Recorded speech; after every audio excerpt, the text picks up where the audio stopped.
Good, back on our circle here.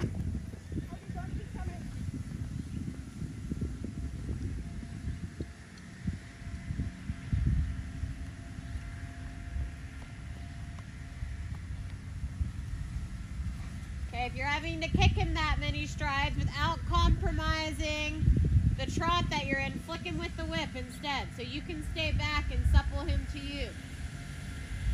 Okay, you're still adding a bunch of leg, but then having to lean forward. So I don't feel like he's supple to you. He's still having you lean down to him.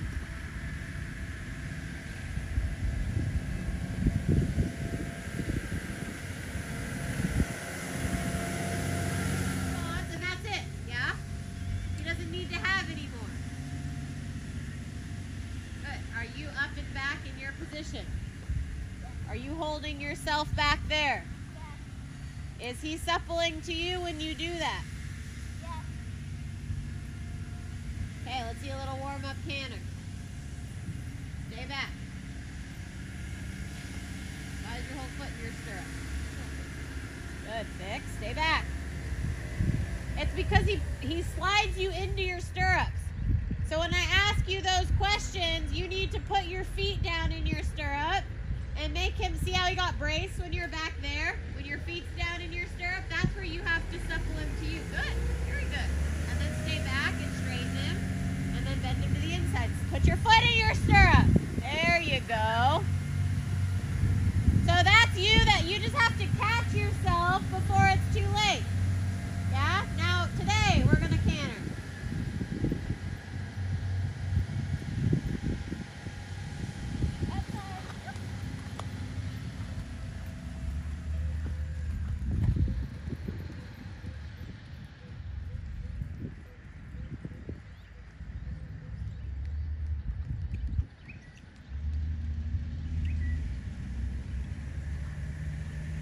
Tell me about that canter transition. Was he supple in it? Okay, not really. Did he canter straight? Did he canter straight into it? Yes. No. He went falling out to the outside, which means what?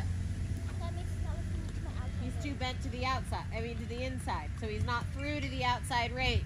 Good, and then sit back and push him through. Bend your elbows, stay back. Stay back, stay back. Yeah, now counter flex him while you're back there. Hold the rein. Sit on that seat bone, don't lean to the inside.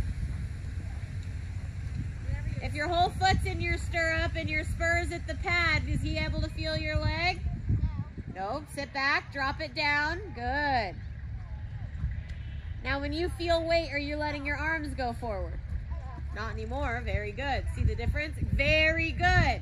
Now we're talking about corrections that are going to follow through in the training. Good. Now straighten him.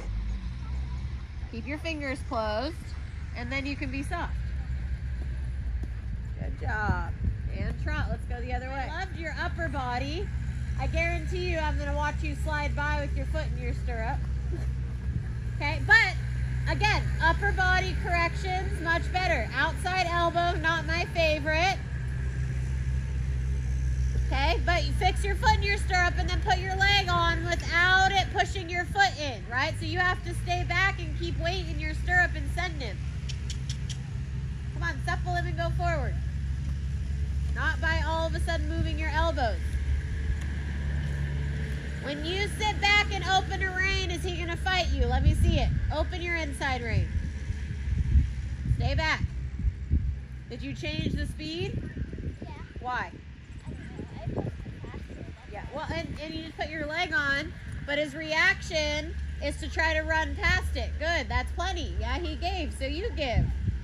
And then go back to your neutral body position. Hips, elbows. Really good here, Abby. Super. What? Oh, it's in the car. Is it unlocked? I think so. Okay. Yeah. Want me to bend with you? Good. Now if you pick up canter, is he going to canter straight through to the contact? You've worked on a lot of inside bend. Your trot is lovely. Yeah, this is a good position, but I guarantee you he'll fall out, right? So after you bend to the inside and he gives you the correct response, your job is to then take your outside elbow and push him through to the contact. Can you get that poop for me, Julia? You just, I don't know, it's sprinkled around our circle somewhere. I'm sorry, I didn't see it. Good, and then let me see canter. Keep your outside elbow. Sit up. Sit up and back. Push, come on. There are too many steps in between that where you're not riding your canter. Yeah, and because you aren't ready, you put him into a better canter and then lost your balance and looked like a kid just being taken for a ride again there a minute. You weren't plugged in. You didn't look like you were creating it, right? Own the steps of the canter. Good. Drop your leg down. Why is your leg in the inside pinched on him? You can get him to move off with the inside leg, but then he's got to respond. Good. Let me see a down transition. Squeezing your thigh. Rock back. Keep your reins. Yep. Compress him back to you. Good. And up transition to canter. Sitting step. Stay back. Did he fall out to the outside? Mm-hmm. You feel that? He's way overbent. Okay, trot. I promise you he'll leave the court if you keep doing that in the wrong moment. Yeah, luckily for beginner novice, they made their canter transitions where that's not really possible. But the minute you go novice and your canter transition depart is like that, he'll hit the court and then just hop out. Yeah, stop overbending into the inside in your canter transition. And you know how I know you do that? As it's not as apparent on him, but what do you do when you ride the lesson horses to get lead changes or canter transitions? What do? You pick your inside rein up as high as it possibly can go, and it pisses me off, right? Don't do that. Okay, use your inside leg to create the bend, and that's all you'll need. Everything else is through to the outside leg and rein. Yeah, that's why the canter transition aid is when your outside leg goes back, because your outside leg is encouraging the outside hind to come and step through and under when you go pick up a canter depart. That's the leg that they have to start with and push through with, okay? So if you pull the inside and he falls out, you're making him lose his balance, okay?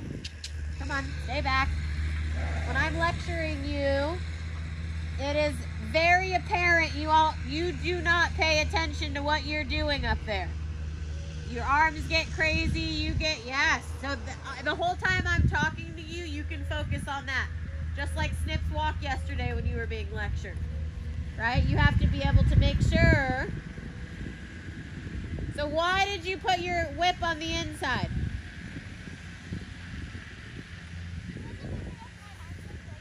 So you put your whip on the inside? He wasn't moving off your outside leg, so you put your whip on the inside? No, I was inside. But he's falling out. We're having falling out problems.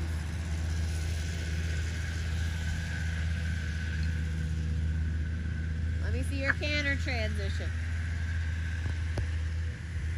That was good. His neck still got bent to the inside the first couple strides.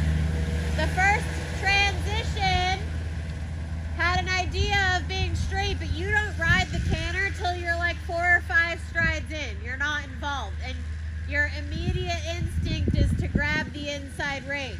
Okay? Sit on your outside seat bone. Like that's him spinning out right there. Do you have contact on your reins in the canter?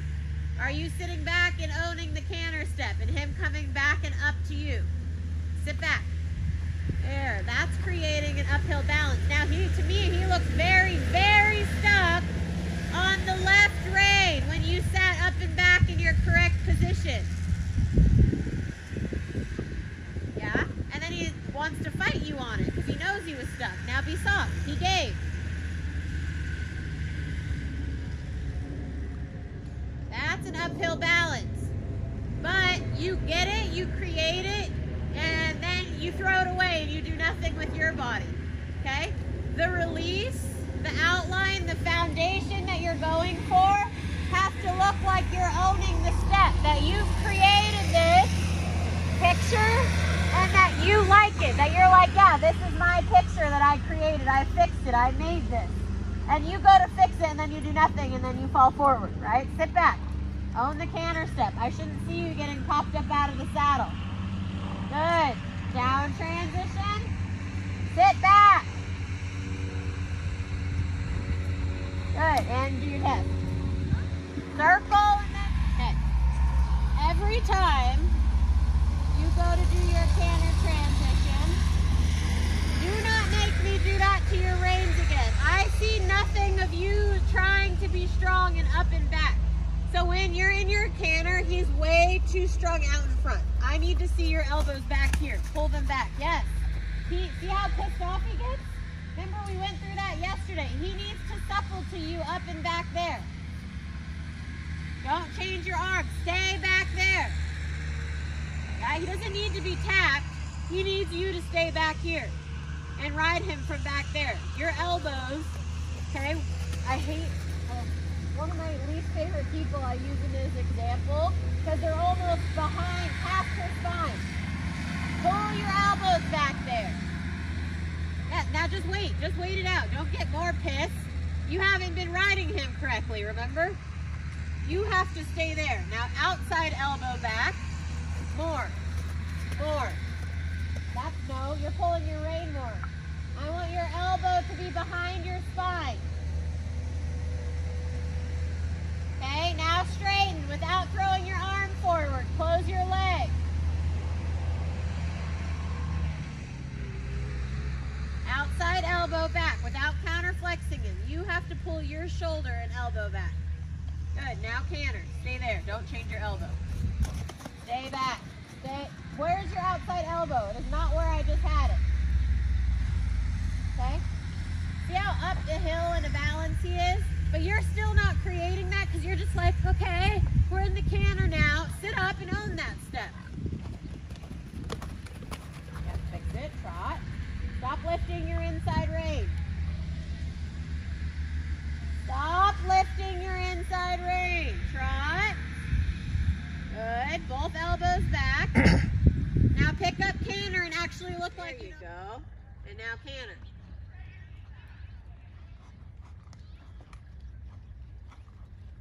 So this is the problem that like we're supposed to be having. Because now he's just not in front of your leg, but your upper body is in the correct position. So now you actually get to ride from your leg and not so much off your hand. Keep your outside rein pluck at your elbows though. Your upper body doesn't get to change. Excellent. And then canter. Yes. Okay. All same thing. You can't throw it forward. Don't change your upper body when you go to transition.